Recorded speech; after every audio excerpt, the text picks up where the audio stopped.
सरकारें बना करती हैं, सरकारें गिरा करती हैं। सरकार में बहुमत नहीं हो तो बहुत लोगों को खुश कर करके सरकार बनानी होती है। अयोध्या की जनता का दुख दर्द आपने भी समय समय पर देखा होगा। मैंने आपसे कहा कि खुश करने से सरकारें बन रही हैं, तो कोई खुश और भी कर सकता है। और न केवल अग्नि व्यवस्था खत्म होनी चाहिए, बल्कि बहुत से नौजवान जिनको रोजगार नहीं मिल पाया, फौज में जाना चाहते थे, उन्हें उम्र की छूट भी देनी चाहिए।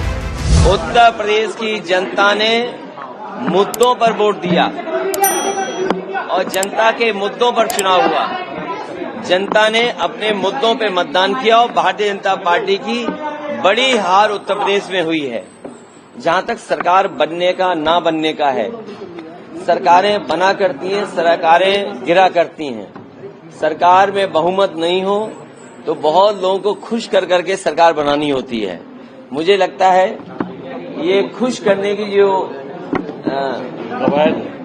कदम चल रहे हैं, खुश करने के लिए जो फैसले हो रहे हैं, और सब गिनती का सवाल होता है। सरकारें जब खुश करके बनाई जाती हैं तो कोई और खुश कर देगा तो उधर चले जाते हैं लोग।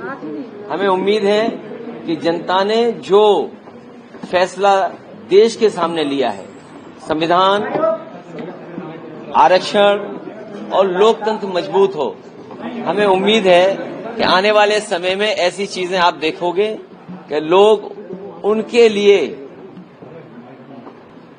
साथ खड़े दिखाई देंगे। अयोध्या से भी आप लोगों को जीत मिली है। कल से लेकर अयोध्या को लेकर लगातार चर्चा हो रही है कि बीजेपी वहां से हारी है। देखिए, सच्चाई तो ये है कि भारतीय जनता पार्टी और सीटें भी हार जाती है उत्तर प्रदेश में। भारतीय जनता पार्टी और भी सीटें हारती उत्तर प्रदेश में। आप जब अयोध्या का नाम ले रहे हैं, अयोध्या की जनता का मैं धन्यवाद देता हूं। अयोध्या की जनता का दुख दर्द आपने भी समय समय पर देखा होगा। उन्हें जो उम्मीद थी वहां की जनता को, जिस तरह के सरकार का कामकाज था, लोगों को मुआवजा नहीं दिया सही जमीन का, लोगों के साथ अन्याय किया, आपने मार्केट की कीमत से जमीनें नहीं ली उनकी। जब लैंड एक्विजिशन करने के लिए आप चले तो आपने दबाव बना करके, झूठे मुकदमे लगा करके उनसे जमीन छीन ली। न जाने कितने व्यापारियों को आपने दुख संकट पहुंचाया जो 100-100 साल से रह रहे थे, 100-100 साल से लोग रह रहे थे। ऐसे भी परिवार हैं जो अपनी गाय भैंस के साथ, जानवरों के साथ 100-100 साल से रह रहे थे, आपने उन्हें उजाड़ दिया। आप किसी पुण्य काम के लिए आप गरीबों को उजाड़ रहे हैं। तो इसीलिए मैं समझता हूं अयोध्या और आसपास की जनता ने भारतीय जनता पार्टी के खिलाफ मतदान किया। मुख्यमंत्री आ जा रहे हैं, योगी आदित्यनाथ दिल्ली आ रहे हैं सर, उनको तलब किया गया। तो अगर दिल्ली आ रहे हैं तो मेरा आपसे निवेदन है, दिल्ली में रोक लो, यूपी क्यों भेजते हो वापस? सर, अब आपकी सीट जो विधानसभा की सीट है उससे कौन चुनाव लड़ेंगे? हैं? आपका मन हो तो बताओ, हम लड़ा दें आपको भी। अभी कोई स्थिति आप देखते हैं इंडिया गठबंधन की? मैंने आपसे कहा कि खुश करने से सरकारें बन रही हैं, तो कोई खुश और भी कर सकता है। सर, कल खड़गे जी ने कहा वेट एंड वॉच। अभी उम्मीद सर, कल खड़गे जी ने कहा वेट एंड वॉच।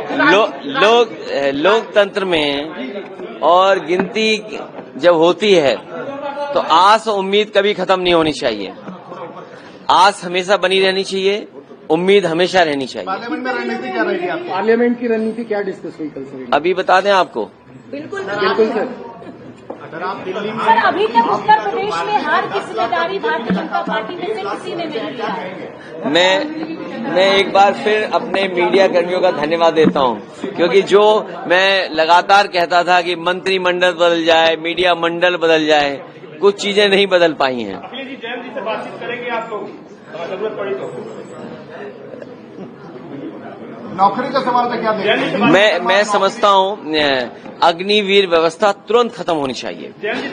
सरकार को स्वीकार करना चाहिए कि उनकी गलती है कि उन्हें अग्निवीर जैसी व्यवस्था नहीं लानी चाहिए। और न केवल अग्निवीर व्यवस्था खत्म होनी चाहिए, बल्कि बहुत से नौजवान जिनको रोजगार नहीं मिल पाया, फौज में जाना चाहते थे, उन्हें उम्र की छूट भी देनी चाहिए। एनडीए सरकार बनाने में लगी है और शपथ 8 तारीख को होने जा रही है। 7 तारीख को राष्ट्रपति ने समय ले लिया है। तो अच्छी बात है, वो तो गिनती है, गिनती जिसके पास होगी राष्ट्रपति उसी को शपथ पे बुलाएंगे, फिर गिनती बदल जाएगी, फिर कोई और शपथ देगा। ये क्या बात हुई? ये तो शपथ चलती रहती हैं। वेट एंड वॉच बोला गया है, वेट एंड वॉच में आप क्या कहेंगे? अरे मैंने बोल दिया भाई, हमें बचाओ तुम। सर हम लोग बचाओ सर, वेट एंड वॉच पे क्या कहेंगे? आपको पहले शुभकामनाएं। सर कल राहुल जी ने भी आपकी तारीफ की है। कन्नौज की सीट पे आ चुके हैं। मैं कन्नौज की जनता का बहुत धन्यवाद देता हूँ कि उन्होंने सकारात्मक राजनीति को दोबारा सकारात्मक राजनीति के पक्ष में मतदान किया। कन्नौज की सुगंध और महकेगी और दूर तक जाएगी। सबसे ज्यादा सीटें आपकी पार्टी को मिल पाएंगी। 37 सीटें आई हैं सर आपकी पार्टी में उत्तर प्रदेश में। मैं जनता का धन्यवाद देता हूँ।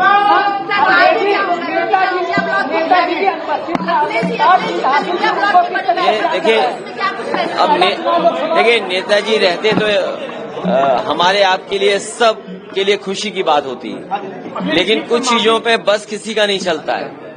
लेकिन जहाँ कहीं भी नेताजी रहे होंगे या होंगे, उन्हें अच्छा लग रहा होगा कि समाजवादियों ने आज उत्तर प्रदेश में बहुत सीटें जीती हैं।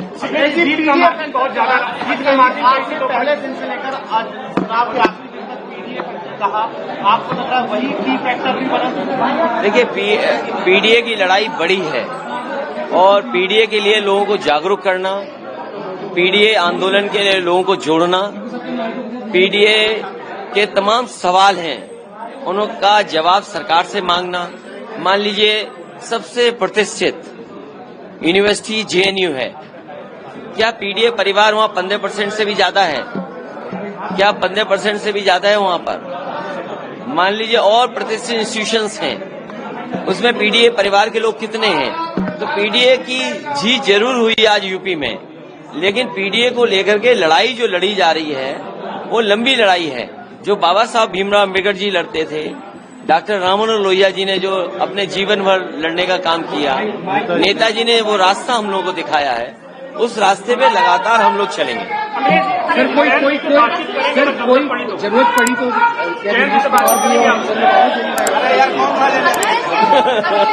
अखिलेश